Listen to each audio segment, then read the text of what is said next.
नमस्कार, मैं हूं संजय शर्मा। आप देख रहे हैं 4 पीएम गुजरात। क्या राजनीति है बिहार की? कब बदल जाए कहा नहीं जा सकता। बिहार में पल पल चीजें बदल रही हैं। नीतीश कुमार फैल गए हैं, कह रहे हैं हमें मंजूर नहीं, हमें ज्यादा सीटें चाहिए। मोदी ने फोन किया, फोन रिसीव नहीं, और बीजेपी के हाथ पैर ठंडे हो गए। मोदी सरकार के मंत्री कह रहे इतना झुकना ठीक नहीं है। पार्टी के कार्यकर्ता दुखी हैं, नाराज हैं। जेडीयू के सांसद ने इस्तीफा दे दिया। गजब राजनीति चल रही है। उधर दलितों के अपमान के मुद्दे पर राहुल गांधी एक्टिव हो गए हैं। हरियाणा पहुंचे हैं, जहां पे एक एडीजी ने सुसाइड कर लिया था और उसके बाद एक एएसआई ने भी खुद को गोली मार ली। पता नहीं हो क्या रहा है हरियाणा में। तमाम मुद्दों पर मैंने अभय दुबे जी से बात की, जो इस समय अमेरिका में हैं। लेके चलता हूं उनके पास, आप सुनिएगा क्या कहते हैं अभय दुबे जी। चलिए सुनिए उनकी बात। 4 पीएम न्यूज नेटवर्क में स्वागत है अभय दुबे जी आपका। आप अमेरिका में बढ़िया बढ़िया जैकेट पहने हुए मुझे रोज चिढ़ाते हैं, क्रूज पे घूमने जा रहे हैं हम। मैं आपको पॉलिटिक्स में घसीटाता हूँ रोज आपको। प्रधानमंत्री जी ने सब दौरे वौरे कैंसिल कर दिए हैं। बिहार में बम फट रहे हैं राजनीति के। अजय मंडल साहब हैं सांसद जी, उन्होंने इस्तीफा लिख के भेज दिया नीतीश कुमार को। कि राजकिशोर कह रहे हैं कि ये कर क्या रहे हैं सीट बंटवारे में। जो सीटें हमने 500 से भी कम वोटों से हारी थी वो काहे दे दी। कार्यकर्ताओं में बड़ा संतोष है। अमित शाह सुनाए भागे भागे बिहार जा रहे हैं। पहले बड़ी शान से गोदी मीडिया ने कहा कि एनडीए का तो सीट बंटवारा हो गया, सब कुछ तय हो गया, इंडिया गठबंधन का कुछ नहीं हो पा रहा। लेकिन अब तो एनडीए में जूतों में दाल बट रही है। जिस नीतीश कुमार को बड़ा कमजोर समझ रहे थे, और नीतीश कुमार ने मिलने से बात करने से मना कर दिया है। 101 सीटें बराबर बराबर का संतुलन। नीतीश कुमार के सूत्र बता रहे हैं, करीबी सूत्र बता रहे हैं कि नीतीश कुमार ने कह दिया कि मैं बड़े भाई की भूमिका में रहूंगा। चिराग पासवान की ज्यादा सीटें देने से नाराज मांझी ने कह दिया कि हम चिराग पासवान की 2 सीटों पर अपने उम्मीदवार उतार देंगे। ऐसा ऐसा नजारा हो रहा है बिहार में। क्या लग रहा है ये वोट चोरी का जो मुद्दा आया है, जिसने बीजेपी के नेताओं को, एनडीए के नेताओं को बता दिया जमीन खिसक रही है, ये नाराजगी है या नीतीश कुमार को लग रहा है कि जिस तरह नीतीश कुमार को बीजेपी साइड लाइन करना चाह रही है, किनारे करना चाह रही है बराबर बराबर सीटें लेकर, और बाद में शिंदे की तरह नीतीश कुमार को दूध में पड़ी मक्खी की तरह निकालने की प्लानिंग है। उसका कुछ रणनीति है। बिहार में क्या होने जा रहा है और आपको क्या लग रहा है इसके अंजाम क्या होगा? देखिए, नीतीश कुमार का शारीरिक स्वास्थ्य जो भी खराब हो, मेरे पास उसकी कोई पुख्ता मेडिकल रिपोर्ट नहीं है, मैं विश्वास के साथ नहीं कह सकता उनका क्या स्वास्थ्य खराब है। चर्चाएं चलती रहती हैं, लेकिन उनका राजनीतिक स्वास्थ्य बिल्कुल ठीक है। जहां तक राजनीतिक रणनीति का सवाल है, उन्होंने, मेरा मानना यह है कि उन्होंने लोकसभा चुनाव से पहले से एक भी गलत कदम नहीं उठाया है, और हर कदम में उनको राजनीतिक लाभ हुआ है। लोकसभा चुनाव में हम लोग मानते थे कि जनता दल यूनाइटेड कमजोर पहलू है एनडीए का, लेकिन वो कमजोर पहलू नहीं साबित हुए। उनका प्रदर्शन अच्छा हुआ, और उन्होंने सीटें भी बराबर हासिल की। मोदी को मजबूर किया सीटें बराबर दें। इस बार फिर दोबारा सीटें हासिल की। अंदाजा लगाया जा रहा था कि महाराष्ट्र वाला फार्मूला अमित शाह यहाँ पे अपनाएंगे और आके पहले जितने भी पार्टनर हैं उनको धमकाएंगे कि तुम, भाजपा सबसे ज्यादा सीटों पे लड़ेगी, लेकिन ये कुछ नहीं हुआ। तो अब नीतीश कुमार को क्या दिख रहा है? नीतीश कुमार को दिख ये रहा है कि भारतीय जनता पार्टी ने 101 सीटों की घोषणा तो कर दी है, लेकिन भारतीय जनता पार्टी चिराग पासवान के टिकट पर अपने आदमियों को लड़ा रही है। चिराग पासवान की पार्टी से भाजपा के कई उम्मीदवार उतरे हुए हैं। उसमें पूरा दांव यह है कि चिराग पासवान और भाजपा के लोग मिलकर इतना जीतें ताकि नीतीश कुमार की, अगर एनडीए की सरकार बनने की स्थिति बनती है तो नीतीश कुमार की छुट्टी कर दी जाए। ये सब लोगों को साफ दिख रहा है और अब पूरी तरीके से स्पष्ट हो गया है। अब इससे किसी प्रमाण की आवश्यकता नहीं है। प्रत्यक्ष किम प्रमाणम जो कहा जाता है ना, प्रत्यक्ष को प्रमाण की कोई आवश्यकता नहीं है। ये सामने घटित हो रहा है। चिराग पासवान और भारतीय जनता पार्टी मिलकर नीतीश कुमार की राजनीतिक पारी का मुख्यमंत्री के तौर पर अंत कर देना चाहते हैं। अंत करने के उन्होंने पूरी बिसात बिछा दी है, मोहरे उन्होंने रख लिए हैं। अब होगा ये कि जो महाराष्ट्र मॉडल है चुनाव लड़ने का, महाराष्ट्र मॉडल का पहला हिस्सा तो उस तरह नहीं लागू हो पाया, लेकिन दूसरा हिस्सा अब लागू करेंगे चुनाव के बाद, जिसमें अपने सहयोगी दलों में भाजपा अपने लोगों को लड़ाएगी। इस तरह कुल मिलाकर देखा जाए तो आप चिराग पासवान के भी जितने भी एमएलए जीतेंगे वो भी आप भाजपा के एमएलए मानिए। तो चिराग पासवान और भाजपा मिलकर सरकार बना लेंगे। फिर अगर सरकार बनने की नौबत आती है और नीतीश कुमार की छुट्टी, भाजपा अपना मुख्यमंत्री बनाने का, भाजपा का जो सपना था बिहार में, वो सपना अगर वो चुनाव जीतते हैं तो इस बार वो साकार करके मानेंगे, और ये चीज नीतीश कुमार को साफ दिख रही है। दूसरे, नीतीश कुमार ने जिन-जिन सीटों जिन-जिन हम लोग यहाँ पर निर्वाचन क्षेत्र के आधार पर चर्चा कर नहीं सकते, उतना समय भी नहीं होता है, मतलब है कि नहीं? और उसके लिए खास तैयारी की ज़रूरत भी पड़ती है। लेकिन ये बात सही है कि जनता दल यूनाइटेड में भी असंतोष है। उपेंद्र कुशवाहा की पार्टी में भी असंतोष है। जीतन राम मांझी में भी असंतोष है। ये सब लोग असंतुष्ट हैं और अपना असंतोष लगातार व्यक्त कर रहे हैं। किसी न किसी रूप में जब चुनावी मुहिम शुरू होगी और वोटों के ट्रांसफर का सवाल आएगा, तब ये सब चीजें उसमें दिखाई पड़ेंगी और एक ऐसी स्थिति बनेगी जो मैं समझता हूं कि एनडीए के लिए नुकसानदेह होगी। अब जहां तक ये गोदी मीडिया कहना है कि भाई महागठबंधन का ये नहीं हुआ, वो नहीं हुआ, मुझे नहीं लगता कि महागठबंधन में सीटों को लेकर कोई दिक्कत होगी। मुख्य तौर पर कांग्रेस और आरजेडी के बीच में फैसला होना है और उसके लिए जहां तक मुझे जानकारी मिली है कि तेजस्वी दिल्ली गए हैं और वो इस वक्त दिल्ली में ही होंगे मेरे ख्याल से। कल तक तो यही मेरे पास सूचना थी, आप ज्यादा सूचना बेहतर बता सकते हैं। हाँ, तो वहां पर बातचीत हो रही है और जैसे ही इन दोनों के बीच में तय होता है, उसके बाद महागठबंधन की सीटों की भी घोषणा हो जाएगी और महागठबंधन में जो घटक दल हैं उनके बीच में वोटों का ट्रांसफर एनडीए के मुकाबले ज्यादा स्मूथ होगा।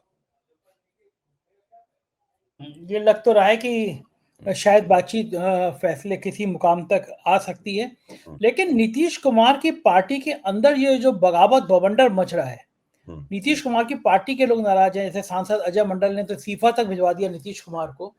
तो नीतीश कुमार भी क्या एक दबाव की राजनीति झेल रहे हैं अपनी पार्टी के अंदर, या उनको दबाव में लेने की मोदी गवर्नमेंट कोशिश कर रही है और नीतीश कुमार क्या निकल पाएंगे इस दबाव की राजनीति से? देखिए, जहां तक उनकी अपनी पार्टी का सवाल है, नाराजगी वगैरह स्वाभाविक है, हमेशा ही सीटों के बंटवारे के सवाल पर होती है। सीटों के बंटवारे में पहला पहला प्रश्न तो संख्या का होता है। तो दूसरा सवाल होता है कि जो संख्या प्राप्त हुई उसमें सीट कौन सी हो, मतलब किस क्षेत्र से हमारा उम्मीदवार खड़ा होगा। संख्या तो दे दी, लेकिन मन की सीटें नहीं मिलती हैं।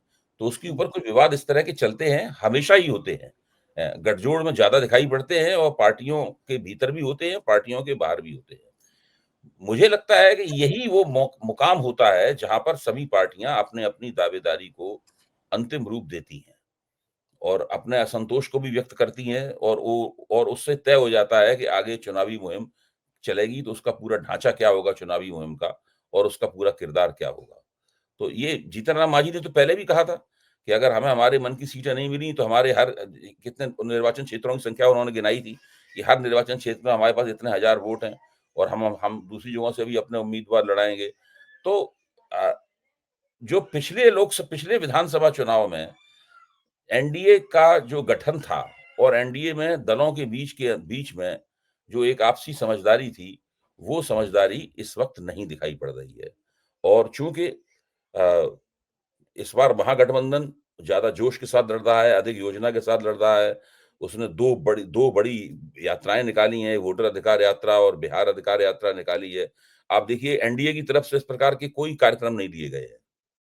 एनडीए का जनसंपर्क की शैली जो है वो और महागठबंधन की जनसंपर्क की शैली में काफी फर्क है दोनों के बीच में।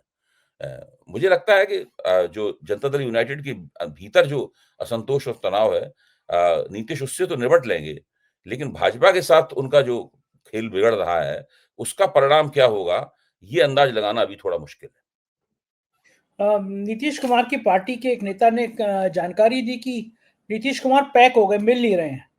और जब नाराजगी की खबर आई कि प्रेस कॉन्फ्रेंस नहीं हो पाई एनडीए की और नीतीश नाराज हैं, और नीतीश ने कहा सवाल ही नहीं है, हम बड़े भाई की भूमिका में हमें ज्यादा सीटें चाहिए। सुनने में आया कि मोदी जी ने फोन किया, फोन रिसीव नहीं किया उन्हें, और उसके बाद पूरे एनडीए में हड़कंप मच गया कि एंड टाइम पे गेम ना हो जाए। अब ये कितनी का पुष्ट है मैं कह हो नहीं सकता सकता, है कि लेकिन चर्चा है। देखिए, गेम हो सकता है, मैं हमेशा कहता रहा हूँ और मैंने 4 पीएम के मंच पे कहा भी है कि नीतीश कुमार के पास एक सिक्स्थ सेंस है पॉलिटिक्स का। एक छठी इंद्री नीतीश कुमार के पास है, जिसके ज़रिए वो बातें उन बातों की टो ले लेते हैं, जिन बातों की टो और कोई नहीं ले पाता। और फिर वो तय करते हैं और पलटी भी मारते हैं। इस बात का कई बार कर चुके हैं और अब फिर नहीं करेंगे इसकी कोई गारंटी नहीं है। ये जो मौका है पलटी मारने का वो बहुत माकूल मौका नहीं है, मैं ये भी मानता हूँ। पलटी ज़्यादा तब मारी जा सकती है जब चुनाव गया तो काफ़ी पहले मारी जाती, बिल्कुल ऐन चुनाव पे नहीं मारी जाएगी पलटी। लेकिन नीतीश कुमार कुछ भी कर सकते हैं और वो उनके कुछ करने के पीछे एक सबसे बड़ा एक फैक्टर ये होगा कि महागठबंधन की तरफ से उनको क्या करने की गुंजाइश प्रदान की जाती है। क्योंकि इस बार महागठबंधन अगर नीतीश कुमार महागठबंधन के साथ आएंगे भी, तो इस बार महागठबंधन उनको मुख्यमंत्री की कुर्सी का प्रस्ताव नहीं देगा। भाई कब तक नीतीश कुमार को वो लोग मुख्यमंत्री बनाते रहेंगे? ये भावना जो भाजपा में है, भाई हम कब तक नीतीश कुमार को मुख्यमंत्री बनाते रहेंगे? ये भावना महागठबंधन में भी है। महागठबंधन भी 2 बार नीतीश कुमार को मुख्यमंत्री बना चुका है। भाजपा ज्यादा बार बना चुकी है, 2 बार। तो नीतीश कुमार के सामने चुनौती ये है कि वो मुख्यमंत्री की कुर्सी चुनाव के बाद कैसे प्राप्त करें। भाजपा भी उन्हें मुख्यमंत्री कुर्सी देने को तैयार नहीं है और महागठबंधन भी देने को तैयार नहीं है। ये बात काफी कुछ स्पष्ट हो चुकी है और ये नीतीश कुमार के लिए एक अच्छा संकेत नहीं है। असली दबाव, जिस दबाव की आप चर्चा कर रहे हैं, असली दबाव ये है नीतीश कुमार के ऊपर। अगर वो पलटी भी मारेंगे, तब भी वो पलटी मारकर वो केवल अपने बेटे के लिए तो एक राजनीतिक कैरियर बनाने में कामयाब हो जाएंगे। उनको, उनके बेटे को लालू यादव और तेजस्वी यादव हो सकता है उनको उप मुख्यमंत्री वगैरह आसानी से बनाने के लिए तैयार हो जाएं, लेकिन नीतीश कुमार को मुख्यमंत्री बनाने का तो अब कोई चांस है नहीं महागठबंधन की तरफ से। अच्छा, एक बात कही जा सकती है कि नीतीश कुमार के दोबारा मुख्यमंत्री बनने की संभावना अब सबसे कम है। क्या ये बात कही जा सकती है, या कोई गणित अभी भी ऐसा है कि नीतीश कुमार को मुख्यमंत्री बनाना मजबूरी है, वो ही बनेंगे? तो या एक तरीका है कि उनकी पार्टी प्रदर्शन अच्छा करे, उनकी पार्टी जम के अपने एमएलए लाए। पता ये जो बात थी कि एमएलए कम होने के बावजूद भी उन्हीं को मुख्यमंत्री बनाया जाएगा, ये अब संभव नहीं रह गया। उनको दिखाना पड़ेगा कि भाई हमें 101 सीटें मिली हैं, तो 101 सीटों में हमारा स्ट्राइक रेट क्या है। पिछली बार विधानसभा चुनाव में नीतीश कुमार का स्ट्राइक रेट खराब रहा था, तभी तर्क दिया गया था कि भाई चिराग पासवान की वजह से खराब हो गया स्ट्राइक रेट। इस बार तो उस तरह की स्थिति है नहीं। चिराग पासवान अभी भी भाजपा का गेम खेल रहे हैं, पिछली बार भी उन्होंने भाजपा का गेम खेला था, लेकिन उस गेम में और उस गेम में फर्क है। ये बड़ी चर्चा हो रही है कि चिराग पासवान की पार्टी से जो है वो बीजेपी के नेता लड़ रहे हैं चुनाव, आप जो कह रहे हैं। क्या ये अगर ऐसा हुआ तो गेम प्लान चेंज हो सकता है, बदल सकता है आखिर में? नहीं, वो तो गेम, ये तो बिल्कुल स्पष्ट है, सब लोग इस बात को जानते हैं। आप बिहार के किसी अनुभवी पत्रकार से बात कीजिए, वो सीटें भी गिना देगा। इन सीटों के ऊपर जो है ना, वो भाजपा के उम्मीदवार हैं जो चिराग पासवान के टिकट से लड़ रहे हैं, वो सब पता लग चुका है सबको। अच्छा, ये बताइए अभय जी कि हमारी टीम के रिपोर्टर हैं क्षितिज कांत, वो लखनऊ से गए हैं बिहार कवर करने के लिए। अभिषेक वहाँ पे पटना के हमारे स्थानीय संपादक हैं। ये लोग एक जानकारी और दे रहे थे, तो लोकसभा चुनाव में हुआ वही बिहार में नजर आ रहा है कि आरएसएस के लोग बहुत ज्यादा मन से जुटे नहीं है चुनाव में। अभी तक चर्चा ये आ रही है कि आरएसएस नहीं जुटा है चुनाव में। तो क्या ये कोई और गेम बीजेपी के अंदर चल रहा है कि बिहार में अगर आरएसएस एक्टिव नहीं हुआ तो कुछ खेला हो जाएगा? नहीं, आरएसएस एक्टिव होगा, मैं ये मानता हूं आरएसएस एक्टिव होगा, लेकिन आरएसएस एक्टिव होगा उसी योजना के तहत जिस योजना के तहत भारतीय जनता पार्टी चुनाव लड़ रही है। आरएसएस रणनीतिक रूप से ये तय करेगा कि किन किन सीटों पे उसे चुनाव को एनडीए के पक्ष में पलटने की कोशिश करनी चाहिए, या वो करेगा कोशिश। तो भाजपा के तो उम्मीदवार जहां जहां लड़ रहे होंगे, चिराग पासवान के उम्मीदवार जहां जहां लड़ रहे होंगे, वहां पे आरएसएस के लोग जम के काम करेंगे, तो वो तो बिल्कुल तय बात है। फिर उसके बाद वो देखेंगे कि जो हमारे पार्टनर्स हैं, उन पार्टनर्स में कौन कौन सी सीटें ऐसी हैं जिन सीटों पर हमें काम करना चाहिए, जिन सीटों पर काम नहीं करना चाहिए। देखिए, अब आरएसएस की स्थिति सोचिए। आरएसएस को जब भी अपने वजूद पर खतरा मंडराता है, तब तो राजनीतिक रूप से बहुत वो एक्टिव होता है। इस वक्त राहुल गांधी ने, जो केरल में ये एक आईटी प्रोफेशनल ने आत्महत्या की है, और जो अंतिम उसने इंस्टाग्राम पे पोस्ट लिखी है, और आरएसएस में बाल बच्चों के यौन शोषण का आरोप आरएसएस के ऊपर लगा है, तो ये बहुत गंभीर आरोप है। कांग्रेस ने खुल के ये आरोप लगाया है। तो आरएसएस के पूरे आरएसएस की प्रतिष्ठा इस वक्त संकट में है। तो ऐसे में आरएसएस बिल्कुल नहीं चाहेगा कि एनडीए बिहार का चुनाव हार जाए या एनडीए का कमजोर प्रदर्शन हो हर कीमत। अगर राहुल गांधी ने ये आरोप भी लगा, इस आरोप को राजनीतिक रूप भी दिया, सार्वजनिक जीवन में भी ले गए, और बिहार का चुनाव भी अगर मान लीजिए महागठबंधन जीत गया, तो बहुत मुश्किल हो जाएगी इन लोगों के लिए। इसलिए राष्ट्रीय स्वयंसेवक संघ जम के वहां पर अपने लोगों को उतारेगा और पूरी कोशिश करेंगे वो, लेकिन उनकी कोशिश भारतीय जनता पार्टी की जो योजना है, उस योजना के मुताबिक होगी, नीतीश कुमार की योजना के मुताबिक नहीं होगी। अच्छा, तो ये मान लिया जाए कि अब पार्टी का राष्ट्रीय अध्यक्ष तो बिहार के नतीजों के बाद ही बनेगा या उससे पहले भी मिल सकता है? पार्टी का राष्ट्रीय अध्यक्ष कब बनेगा किसी को कुछ नहीं पता है। बिहार इतने दिन से नहीं बना, बिहार के नतीजों के बाद भी नहीं बनेगा तो उसमें हम लोग क्या कर लेंगे? कोई ऐसा तो है नहीं कि हम सुप्रीम कोर्ट में उनके खिलाफ रिट दायर कर दें, तुमने पार्टी का अध्यक्ष क्यों नहीं बनाया? आप सोचिए, अब तो यही हो गया है कि हम लोग भाजपा के खिलाफ सुप्रीम कोर्ट में एक बंदी प्रत्यक्षीकरण याचिका दायर करें कि भारतीय जनता पार्टी का अध्यक्ष कहाँ है, उसको हाजिर किया जाए, उसको लाया जाए। हैबियस कॉर्पस यानी इनके खिलाफ लागू करो दायर यानी इस बार फिर जेपी नड्डा जी वो होगा। टीवी चैनल बड़ा बढ़िया करते हैं, अगर वो बीजेपी जीतती है तो लगाते हैं मोदी का चेहरा, हुँ। बीजेपी हारती है तो लगाते हैं नड्डा का चेहरा। यानी नड्डा जी जो है, हुँ, अगर हारी तो एक बार फिर वो बलि की वेदी बलवेदी पे वही चढ़ जाएंगे कि चढ़ जा, हुँ। भला करेंगे राम। नड्डा जी भी सोच रहे होंगे ये संघ की और बीजेपी की लड़ाई अच्छी है कि मेरी कुर्सी तो सलामत है, मेरी कुर्सी बची हुई है, जितना लड़ेंगे उतनी मेरी कुर्सी मजबूत रहेगी। नड्डा जी भी जानते हैं कि उनकी कुर्सी भी क्या कुर्सी है। देखिए, भारतीय जनता पार्टी के व्यावहारिक रूप से अध्यक्ष अमित शाह हैं। ये बिल्कुल अपने आप में हर व्यक्ति मानता है कि जो अमित शाह कहते हैं, वही संगठन होता है। नड्डा का काम तो अमित शाह द्वारा दिए गए निर्णयों पर दस्तखत करना है और जो नया अध्यक्ष बनेगा, वो भी ऐसा ही होगा। भाजपा भाजपा के अभी तक इस वक़्त जो ढाँचा है, हाँ, अब राष्ट्रीय स्वयंसेवक संघ अगर अपना अध्यक्ष बना लेगा, तो वो अमित शाह की बात नहीं मानेगा। संघ इस बात को समझता है कि किसी को भी अध्यक्ष बनाएँगे, चलेगी अमित शाह की, वो संघ ये होने नहीं देना चाहता। इसीलिए तो मामला अटका हुआ है। अगर मामला संजय अटका हुआ जोशी है, यही तो है ना कि अमित शाह किसी को भी अध्यक्ष बना दीजिए। अमित शाह ही संगठन चलाते हैं। वो संघ नहीं चाहता इस बार। बन गए संजय जोशी तो क्या होगा? संजय जोशी बन गए तो फिर उल्टी गिनती शुरू हो जाएगी इनकी। साफ दिखाई अच्छा, पड़ने लगेगा। इनकी प्रतिष्ठा पे बड़ा आघात होगा। ये मान लिया जाएगा कि नरेंद्र मोदी बहुत ज़्यादा कमज़ोर हो गए हैं, ना अमित शाह की चल रही है, ना नरेंद्र मोदी की चल रही है। लेकिन संघ ऐसा भी नहीं करेगा, मेरा मानना है। संघ ऐसा भी नहीं करे संघ ऐसा उस सूरत में करेगा जब उसने तय कर लिया हो कि भई नरेंद्र मोदी को हटाना ही हटाना है। हम्म। तब संघ ऐसा कर सकता है। लेकिन अगर वो संघ के पास नरेंद्र मोदी का भी विकल्प नहीं है, इनको प्रधानमंत्री बने रहना है, तब संघ इनकी प्रतिष्ठा में ऐसा खुला आघात प्रतिष्ठा के ऊपर नहीं करेगा। अच्छा, ये मानेंगे आप कि बिहार का चुनाव प्रधानमंत्री के लिए जीने मरने का प्रश्न है, अगर बिहार हारे तो जाएगी फिर प्रधानमंत्री की कुर्सी भी। बिल्कुल, प्रधानमंत्री के लिए जीने-मरने का सवाल है और मैं इसी के साथ जोड़ देता हूँ, महागठबंधन के लिए भी जीने-मरने का सवाल है।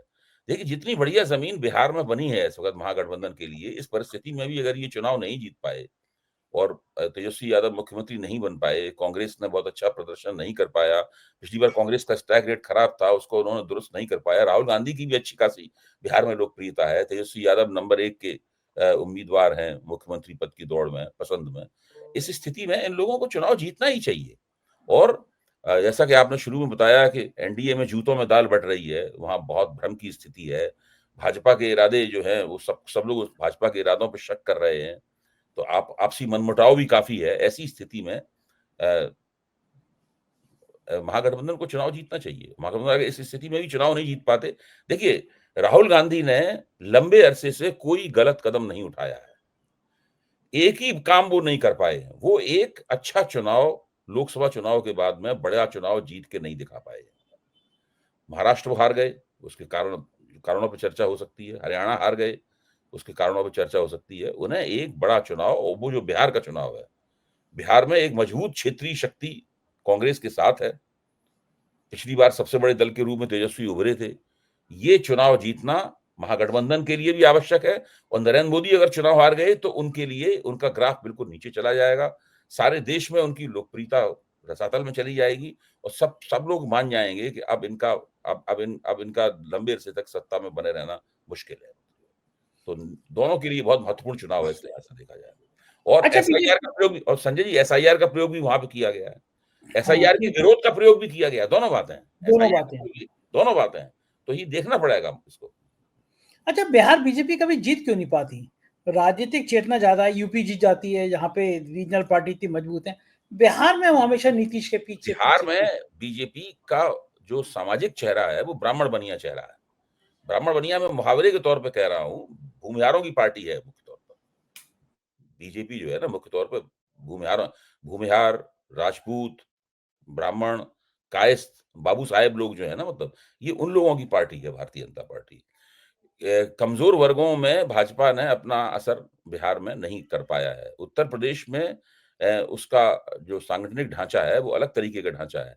उत्तर प्रदेश में ओबीसी प्रमुखता बहुत है भारतीय जनता पार्टी में। उत्तर प्रदेश में भाजपा पूरी कोशिश करती है कि ओबीसी समाज के लोगों को आगे लाया जाए, जबकि बिहार में ऐसी स्थिति नहीं है। कोशिश जरूर की है उन्होंने अति पिछड़ों में कुछ पैठ बनाने की, लेकिन और कई जगह थोड़े कामयाब भी हुए हैं। लेकिन अब तो उनके लिए मुश्किल है उस पैठ को और ज्यादा चुनावी जीत में बदलने में, क्योंकि कांग्रेस भी कूद पड़ी है। पिछड़ा संकल्प पत्र लेके वो लोग अति पिछड़ा संकल्प पत्र लेके आ गए हैं। अति पिछड़ा कैटेगरी पे विशेष रूप से जोर है राहुल गांधी का और तेजस्वी यादव का। तो ऐसी स्थिति में वो बीजेपी उस चेहरे को अपना मुखौटा नहीं बदल पाई है बिहार में, जो उत्तर प्रदेश में बदलने में कामयाब रही। ये बात तो ठीक है कि उसका चेहरा नहीं बदल पाई और इसीलिए पूरी जोर आजमाइश हुई है। इधर देश में दलितों को लेकर एक बड़ा संवेदनशीलता फिर से बढ़ी है। लोग नाराज हैं। राहुल गांधी पहुंचे हैं हरियाणा में और उन्होंने उस एडीजी के घर पे गए वो और कहा कि कितने दुर्भाग्य की बात है 7 दिन से पोस्टमार्टम नहीं हुआ। इधर ये सब चल रहा था तो हरियाणा में एक एएसआई ने खुद को गोली मार के सुसाइड कर लिया। पहले एडीजी ने मारी, अब दरोगा ने मारी गोली। हरियाणा में तो गजब शासन चल रहा है और एक तरफ से भ्रष्टाचार की कहानियां नई तरह की सामने आ रही हैं। राहुल गांधी ने कहा कि ये कितना भी ऊंचे पद पर कोई नहीं बैठ जाए, सिस्टम ने, सरकार ने दलितों के प्रति ऐसी भावना पैदा कर दी है कि चाहे कितनी बड़ा अफसर क्यों ना हो, सम्मान उसका नहीं है, जीने का हक उसको नहीं दिया जा रहा। देखिए, भारतीय जनता पार्टी के शासनकाल में आपको ध्यान होगा 2019 के चुनाव से पहले दलितों पर अत्याचार की एक लहर आई थी और वो उससे ऐसे एक बार ऐसा लगा था कि शायद इस बार भाजपा को कोई दलित वोट नहीं मिलेगा। लेकिन तब तक पुलवामा और बालाकोट स्ट्राइक वाली बात आ गई, तो उसमें एक राष्ट्रवाद की एक ऐसा माहौल बनाने में कामयाब रही भारतीय जनता पार्टी अपने प्रोपेगेंडे के चलते और विपक्ष की अक्षमता के चलते भी कामयाब रही, जिसकी वजह से वो बात पीछे चली गई। इस बार भी उसी तरह से अत्याचार की लहर आई है, दलितों पे अत्याचार की। और भारतीय जनता पार्टी के सामने जब ये शिकायत रखी जाती है कि भाई आपके शासनकाल में दलितों पे अत्याचार 2014 के बाद बहुत बढ़े हैं और भाजपा शासित राज्यों में भी देखिए जो कानून व्यवस्था का मसला है वो तो राज्यों का मसला है। तो ये तो राज्यों को चाहिए कि भाई अपने इलाके में, अपने क्षेत्र में कानून व्यवस्था इतनी चाक-चौबंद रखें कि दलितों के ऊपर अत्याचारों की रोकथाम हो। जब भाजपा के सामने ये बात रखी जाती है, तो भाजपा इस तरह के तर्क देती है कि जागरूकता बढ़ रही है, इसलिए रिपोर्टिंग ज़्यादा हो रही है दलितों की। ये इस प्रकार तर्क ये तर्क खोखला तर्क है। इस तर्क में कोई दम नहीं है। भाई बिल्कुल। आप केंद्र में भी आप सत्ताधारी हैं, अभी से नहीं है। 11 साल हो चुके हैं। राज्यों में भी आप सत्ताधारी हैं। दलितों के वोटों के आप दावेदार भी हैं। जाटव वोटों को अगर छोड़ दिया जाए, दलितों के वोटों के आप दावेदार भी हैं। आप यही देखिए कि आप बिहार में 2 बड़े दलित नेता भाजपा के साथ हैं। जीतन राम मांझी भाजपा के साथ हैं और चिराग पासवान भाजपा के साथ हैं। तो ऐसे में भाजपा सरकारों को विशेष प्रयास करना चाहिए ताकि दलितों के हितों की और आर्थिक हितों की और राजनीतिक हितों की और सम्मान की रक्षा हो। नहीं करते हैं। आप देखिए आरएस गवई जो भारत के सुप्रीम कोर्ट के मुख्य न्यायाधीश हैं, इससे बड़ा पद और क्या होगा? इस बड़े पद के ऊपर जो एक दलित बैठा हुआ है उसके ऊपर जूता चलाने की कोशिश होती है। आप जिस एडिशनल डीजीपी ने अपने आप को गोली मारी है, अपने आत्महत्या की है, उसकी पत्नी आईएएस अफसर है। ठीक बात है। आप बताइए एक परिवार में एक आईपीएस हो और एक आईएएस हो, उससे ज्यादा शक्तिशाली परिवार क्या होगा? वहां आत्महत्याएं करनी पड़ रही हैं। तो जब ऐसी स्थिति और वो हरिओम वो तो खैर बहुत ही दबा पिसा हुआ दलित था, जिसकी पीट के बाबा के लोगों ने कर दी। रायबरेली में बिहार में हम बाबा के लोग हैं। अब तो बाबा के लोग हैं, उनकी हत्या कर दी उसमें। तो जब ये सब घटनाएं लगातार हो रही हैं और भारतीय जनता पार्टी की तरफ से चू भी नहीं हो रही है, कुछ नहीं, उनके कान पे जू नहीं रेंग रही है। वो ऐसा विश्वास उनको है कि कुछ भी हो हम खजाने खोल देंगे। यही विश्वास है, तभी कुछ कहने सुनते नहीं है, तभी कुछ करते नहीं। बहुत बहुत शुक्रिया अभय जी, आपने इतनी बातचीत की मुझसे। Thank you. ये थे अभय दुबे जी, पूरी बातचीत आपने सुनी, आपको कैसी लगी बताइएगा जरूर। 4 PM गुजरात को सब्सक्राइब करिए, ज्वाइन करिए। Thank you.